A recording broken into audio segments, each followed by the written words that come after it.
Class 6 এর আগের ভিডিওতে আমি তোমাদের বীজগাণিতিক চলরাশির ধারণা দিয়েছিলাম আর কিছু অঙ্ক করে দিয়েছিলাম। আজকে আমি আরও কিছু অঙ্ক করাবো এই বীজগাণিতিক চলরাশির ওপরে। আমি ওয়েস্ট বেঙ্গল বোর্ডের বই কোষে দেখি 5.2 থেকে করাবো। এটা হলো পার্ট 2 ভিডিও। আগের ভিডিওটাতে আমি 2 অবধি অঙ্ক করিয়েছিলাম, এবার 3 থেকে আজকে করাবো। চলো আমরা শুরু করি। 3-এর 2-এর অঙ্কটা কি বলেছে, যে কতগুলো রাশি দেওয়া আছে বীজগাণিতিক রাশিমালা, তার পার্থক্য বুঝিয়ে দিতে বলছে, পার্থক্য খুঁজতে বলেছে তোমাদের। দেখো 2p + 3 দেওয়া আছে, তারপরে 2p - 3, তারপরে 3p + 2, এরকম। তো 2p + 3 মানে কি, আমরা কি বুঝি? 2p + 3 মানে হচ্ছে p এর দ্বিগুণের সঙ্গে 3 কি করছি, যোগ করছি। তো এটাকে আমরা আরও ভালো করে বলতে পারি p এর দ্বিগুণ আর 3-এর সমষ্টি। ঠিক আছে, পরেরটা কি বলা আছে, 2p - 3, তাহলে এটা কি বলবো, p এর দ্বিগুণের থেকে 3-এর বিয়োগফল। p এর দ্বিগুণ থেকে 3 বিয়োগ দিচ্ছি, বা p এর দ্বিগুণ থেকে 3-এর বিয়োগফল। তাহলে দুটোর পার্থক্য বোঝা গেল। এটা ছিল সমষ্টি, আর এটা হচ্ছে প্রথমটা থেকে দ্বিতীয়টার বিয়োগ। এবারে দেখো এটা কি, এটা হচ্ছে 3p + 2। দেখো এখানেও কিন্তু 2 আর 3 সংখ্যাটা আছে, এখানে যা ছিল সংখ্যাগুলো p ছিল, 2 ছিল, 3 ছিল, এখানেও তাই আছে, কিন্তু চিহ্নটা পাল্টিয়েছে, পজিশনটা পাল্টাচ্ছে, দেখো কীরকম।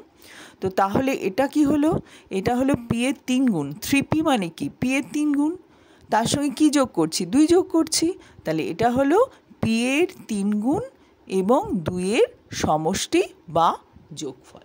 ঠিক আছে, আচ্ছা পরেরটা হচ্ছে 3p - 2, মানে p এর 3 গুণের থেকে 2 বিয়োগ করছি। কি করছি, বিয়োগ করছি। ঠিক আছে, এবারে পরের অঙ্কটা বলেছে চলো x এবং ধ্রুবক 6 এই সংখ্যা দিয়ে 4টে আলাদা আলাদা সংখ্যামালা তৈরি করতে হবে। তো আমরা ধরো প্রথমে x আর 6-এর যোগফল বার করি, x + 6, তাহলে এটা হলো x ও 6-এর সমষ্টি। এবার x থেকে 6 বাদ দিচ্ছি, তাহলে এটা হলো x থেকে 6 বিয়োগ করলাম, বিয়োগফল বার পাচ্ছি x আর 6, x থেকে 6-এর বিয়োগফল।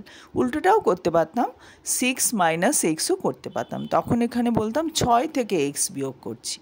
ঠিক আছে, এবারে 6x করতে পারি, x এর 6 গুণ, তাহলে x ও 6-এর গুণফল। আর xকে 6 দিয়ে ভাগ করতে পারি, x/6, তাহলে এই 4 রকমভাবে কিন্তু আমি x আর 6 দিয়ে আলাদা আলাদা সংখ্যামালা তৈরি করলাম। পরের অঙ্কটা 4-এর অঙ্কটা বলেছে বাম পক্ষের সঙ্গে ডান পক্ষ মেলাও। তোমাদের দেখবে বইতে বাঁদিকে ছক করা রয়েছে আর ডান দিকেও ছক করা আছে, কার সঙ্গে কোনটা মিলবে। তো আমরা সেখান থেকে মিলিয়ে এখানে লিখেছি, দেখো x + y = y + x। তোমরা এটা জানো, এটা হয়, এটা এই নিয়মটাকে আমরা কি বলি, যোগের বিনিময় নিয়ম। কেন বলো তো বিনিময়, যে এক্সের জায়গায় যদি আমি y বসাই আর y এর জায়গায় x বসাই, অর্থাৎ আগে পরে, যেটা পরে ছিল সেটা আগে, যেটা আগে ছিল সেটা পরে, তাহলে কিন্তু একই হয়, দুটো রাশিমালাই সমান হয়। এটাকেই বলা হয় যোগের বিনিময় নিয়ম। এরকম গুণেরও বিনিময় নিয়ম আছে, যেমন ধরো x গুণ y = y গুণ x। ওয়াইটা আগে বসালাম আর এক্সটা পরে বসলাম, তাহলেও একই হবে এই দুটো। ঠিক আছে, এবার 4a একক আছে, তার মানে কি বোঝাতে পারি, ডান দিকের সঙ্গে মেলালে হয় বর্গক্ষেত্রের পরিসীমা। কেননা তোমরা জানো বর্গক্ষেত্রের পরিসীমার ফর্মুলা হচ্ছে বাহু 4 গুণ, বাহুকে 4 দিয়ে গুণ। বর্গক্ষেত্র তো প্রত্যেকটা বাহুই সমান হয়, তো যদি a একক হয় তাহলে তার 4 গুণ হচ্ছে বর্গক্ষেত্রের পরিসীমা, মেলালাম। এবার আয়তক্ষেত্রের পরিসীমা কি হয়, 2 × দৈর্ঘ্য প্লাস প্রস্থ। তাহলে a যদি দৈর্ঘ্য আর b যদি প্রস্থ হয়, তাহলে এটার জায়গায় আমরা বলতে পারি এটা আয়তক্ষেত্রের পরিসীমা। আরেকটা দেখো এখানে p × m + n = p × m + p × n বাদিকে দেওয়া আছে, তাহলে তার পাশে কী হবে, বিচ্ছেদ নিয়ম। কারণ এখানে আমরা বিচ্ছেদ নিয়মে ভাঙলাম, p দিয়ে mকে গুণ করলাম, তারপরে যেহেতু যোগ চিহ্ন আছে, যোগ চিহ্ন দিয়ে আমরা p × n লিখলাম এখানে। ঠিক আছে, এটাকে বলে হচ্ছে বিচ্ছেদ নিয়ম। এরপরে 5-এর অঙ্কগুলো বলেছে যে গল্প পড়ি আর ফাঁকা ঘর ভর্তি করি। গল্পে কি বলা আছে, মুক্তির বয়স এখন x বছর, 4 বছর পরে মুক্তির বয়স হবে বলে এই ঘরটা ফাঁকা ছিল। এখন যদি এক্স বছর হয় 4 বছর বাদে 4 বছর বয়স বেড়ে যাবে। ধরো এখন যদি তোমার 10 বছর হয় 4 বছর বাদে কত হবে? 10 যোগ 4 14 বছর হবে তোমার।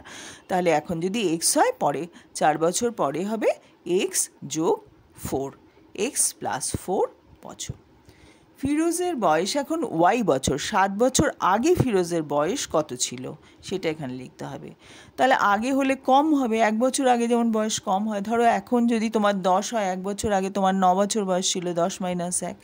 তাহলে এখানে 4 বছর আগে কি, 7 বছর আগে কি হবে ফিরোজের বয়স? 7 মাইনাস করে দিতে হবে, তাই ওয়াই -7 বছর।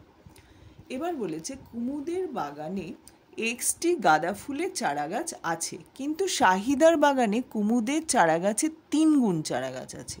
তাহলে শাহিদার বাগানে আছে কটা চারাগাছ? কটা হবে? এক্সের 3 গুণ, তাই এক্সকে 3 দিয়ে গুণ করব। এক্সকে 3 দিয়ে গুণ করলে আমরা লিখি 3x। আগের ভিডিওতে বলেছিলাম যে এক্সের ডান দিকে 3 বসে না। যখন আমরা এরকম সংখ্যা দিয়ে গুণ করি 1 2 3 4 5 6 ইত্যাদি, তখন সেই সংখ্যাগুলো আগে বসে। 3 দিয়ে গুণ করেছি বলে 3টা আগে বসবে, এক্সটা পরে বসে। এটাই হচ্ছে বীজগণিতের নিয়ম। 3x, x3 আমরা লিখি না, আমরা লিখি 3x। ঠিক আছে, বোঝা গেল? পরের অঙ্কে চলে যাই আমরা। পরের অঙ্কে বলেছে দুর্গানগরের পাড়ার রাস্তা সারানোর জন্য চাঁদা তোলা হলো। হাবিব x টাকা চাঁদা দিল, কিন্তু মুস্কান হাবিবের দ্বিগুণ অপেক্ষা 10 টাকা বেশি চাঁদা দিল। ঠিক আছে, হাবিব কত দিয়েছে? x, আর মুস্কান কি দিয়েছে? হাবিব যা দিয়েছে তার দ্বিগুণ, x × 2, তার থেকেও বেশি 10 টাকা, তাই +10। x × 2 +10, তাই 2x + 10 টাকা মুস্কান দিল। ঠিক আছে। ডেভিডের উচ্চতা আমিনুরের থেকে 3 সেন্টিমিটার কম। আমিনুরের উচ্চতা x সেন্টিমিটার, ডেভিডের কত উচ্চতা? এক্সের থেকে 3 কম, সেই জন্য x - 3 সেন্টিমিটার। যদি বলতো যে আমিনুরের উচ্চতা বেশি, 3 সেন্টিমিটার বেশি, তাহলে কি হতো? x + 3, কম বলে x - 3, কম হলে তো বিয়োগ হয়। আচ্ছা, এবার 6এর অঙ্কটা এখানে বলেছে নিজে গল্প তৈরি করি।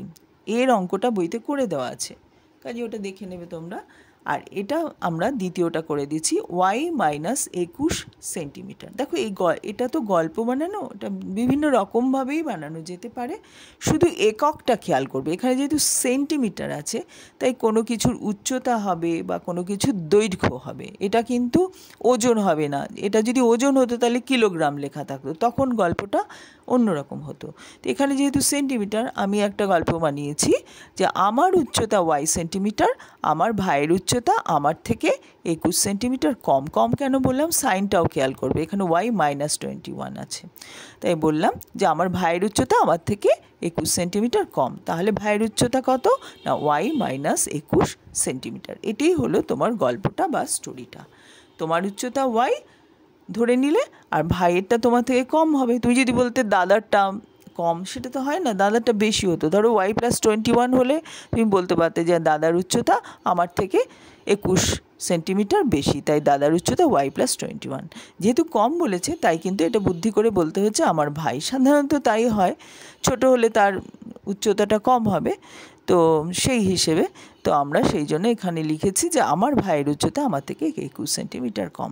এবার তুমি অন্য কিছু দিয়ে বলতে পারো যে আমার বাংলা বইটার দৈর্ঘ্য হচ্ছে y সেন্টিমিটার, আর অঙ্ক বইটার দৈর্ঘ্য তার থেকে 21 সেন্টিমিটার কম, তাই অঙ্ক বইটার দৈর্ঘ্য হচ্ছে y - 21 সেন্টিমিটার। এরমভাবেও গল্প বানাতে পারতে।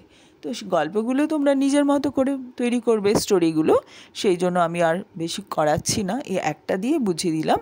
কিন্তু এই গল্প তৈরি করার সময় সবসময় খেয়াল রাখবে সাইনটা কী আছে আর এখানে এককটা কী আছে। যদি ইনটু থাকে, ধরো y × 21 টাকা ধরো লেখা আছে, এরম যদি লেখা থাকতো, তাহলে তুমি কি বলতে?